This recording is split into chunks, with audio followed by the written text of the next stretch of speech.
所以来关心新北市的情形，本土疫情继续伫传。新北市为今日早起10点开始进行24小时全市的大消毒。市长侯友宜表示讲，为诺福特到艋舺地点啊，这个为了病这个事件，确诊者去过北北基、桃园、宜兰等等的所在，无可能干那一个点，提醒乡亲一定要做好防疫的工作。伊嘛强调讲，甲台北市联系管道真通顺。另外，针对昨全台湾大停电，侯友宜嘛感觉真意外。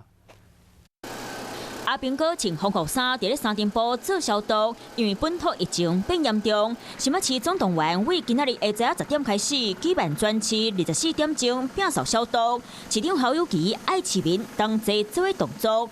这些足迹刚好横跨是北基桃宜，那新北市刚好是在这里的中心点。 面对隔壁台北市艋舺变高风险的所在，和平病院佮出现2个患者确诊，即马刚来当为病院出来，被当要去病院。跟其他的各县市，我们的联系的管道都非常的畅通，更大的强度守至2级，所以用坚壁清野的方式来作战。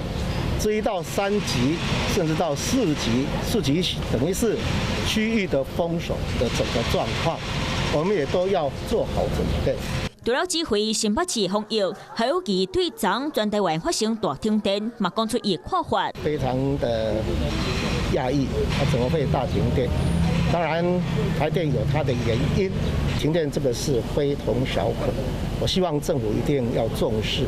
访问到核市场敢爱定发动，8月份公投得要上场，侯友宜无正面表态，相敏感的政治议题。